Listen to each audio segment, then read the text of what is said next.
Hi friends, नमस्कार। मैं हूं आपका चार्टर्ड अकाउंटेंट दयानंद मुंगाड़े।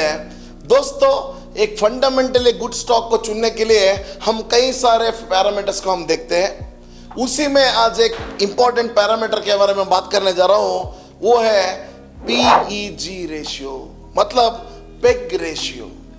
दोस्तों, हमें बहुत अच्छे से मालूम है पी रेशियो दूसरे कॉम्पिटिटर कंपनी से कम रहना चाहिए और इंडस्ट्री का एक एवरेज जो होता है उससे भी कम होना चाहिए। लेकिन आज मैं बात करने जा रहा हूं पी रेशियो का next level, that is PEG ratio. समझ लीजिए कंपनी ए का पी रेशियो 10 और कंपनी बी का पी रेशियो है 30।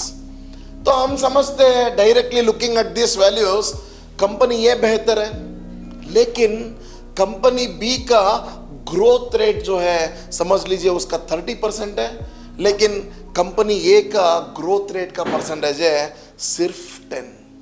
तो हमारा इरादा, हमारा सोच बदल गया। अभी हम इन्वेस्ट करना चाह रहे हैं कंपनी बी में क्योंकि उसका ग्रोथ रेट ज्यादा है।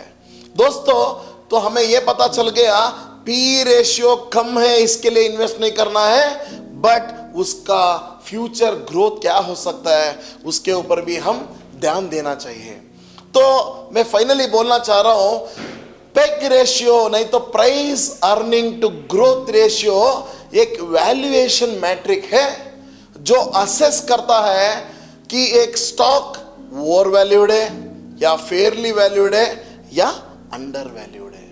दोस्तों, अगर हम फॉर्मूला को देखेंगे तो यह है P ratio divided by growth rate.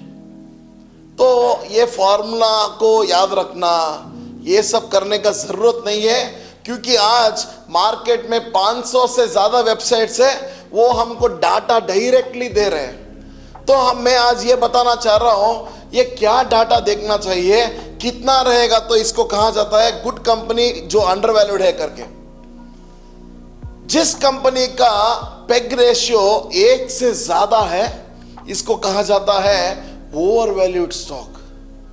जिस कंपनी का पेग रेशियो है 1 से बराबर तो इसको कहा जाता है फेयरली वैल्यूड, और जिस कंपनी का पेग रेशियो 1 से कम है उसको कहा जाता है under valued stocks and we can invest in this.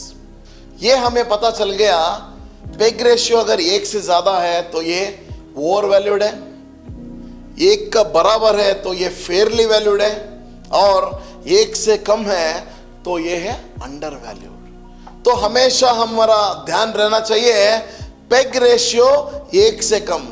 मैं ये पेग का वर्ड ही लेके एक मेमोरी टेक्निक करना चाह रहा हूं। ये है हमेशा पेग कितना रहना चाहिए, कम रहना चाहिए ना। मैं हमेशा ये कहता हूं drinking is injurious to health, लेकिन एक मेमोरी टेक्निक करने के लिए मैं बता रहा हूं पेग हमेशा कम रहना चाहिए। कितना कम रहना चाहिए? 1 पेग से कम रहना चाहिए। तो हम ये स्टॉक मार्केट भी इंप्लीमेंट कर लेंगे। पेग कितना रहना चाहिए? 1 से कम रहना चाहिए। अगर 1 है तो फेयरली वैल्यूड, 1 से ज्यादा हो गया तो ये ओवर वैल्यूड। तो दोस्तों, conclusion is peg ratio should be less than 1।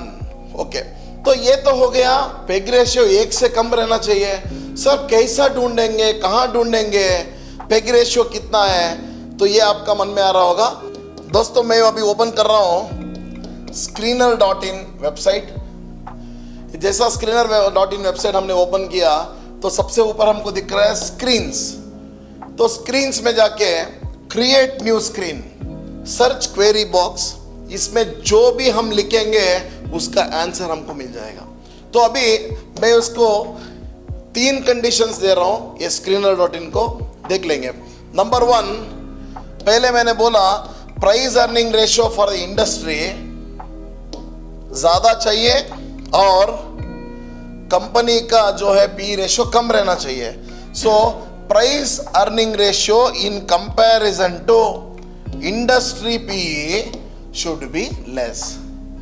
मैं और एक बार कह रहा हूं, इंडस्ट्री पी से हमारा पी ही कम रहना है, नंबर 1। और इसके बाद में I am going to put one more condition, and PEG ratio, PEG, PEG ratio should be less than 1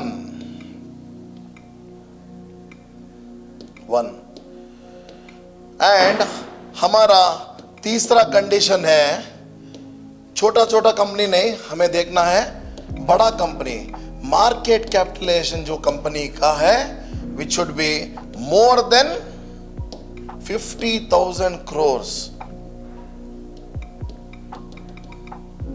देखिए ये तीनों कंडीशंस मैंने डाल दिया है यहां पे। प्राइस अर्निंग रेशियो कम रहना चाहिए, किससे? इंडस्ट्री पी से। दूसरा कंडीशन है पेग रेशियो कितना रहना चाहिए? 1 से कम रहना चाहिए। और तीसरा कंडीशन मार्केट कैपिटलाइजेशन बड़ा चाहिए, ज्यादा चाहिए, मतलब 50,000 crore से भी ज्यादा चाहिए। तो ये तीनों कंडीशंस डाल के रन दिस क्वेरी के ऊपर मैंने क्लिक किया तो हमें ये सभी लिस्ट आ गया दोस्तों। देखिए list of the companies, LIC, Coal India, Adani, BPCL, ये सब आ रहा है। दोस्तों मैं एक करना चाह रहा हूँ, ये कोई रिकमेंडेशन नहीं है, ये कोई टिप्स नहीं है। This video is purely for educational purpose. Kindly consult your financial adviser before investing. को कोई मन में क्वेरीज हो तो मेरे से आप डायरेक्टली कांटेक्ट कर सकते हो 6362406119 नंबर पे।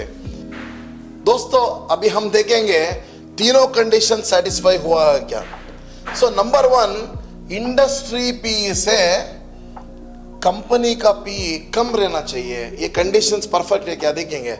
देखिए इंडस्ट्री का पी है 42, ये है 14, ये है 21, ये है 7, ये है 38, ये है 18। सो ऑल द कंडीशंस, देख हर एक कंपनी का पहला कंडीशन जो है वो मीट हो चुका है। जो हमारा सेकंड कंडीशन है that is peg ratio should be less than 1। सभी कंपनीज का जो PEG रेशियो है वो 1 से भी कम है। और हमने थर्ड कंडीशन ये भी पूछा था कि मार्केट कैपिटलाइजेशन 50,000 करोड़ से भी ज्यादा चाहिए। देखिए 50,000 करोड़ से भी ज्यादा है। तो हमें यह पता चल गया पेग रेशियो जिसका 1 से कम है तो उसका ग्रोथ होने का पोटेंशियल अच्छा है। So this is one of the very good fundamental parameter कहा जाता है। दोस्तों ये सिर्फ एक ही पैरामीटर नहीं, इसके साथ ही साथ में बहुत सारा पैरामीटर्स को भी देखना चाहिए।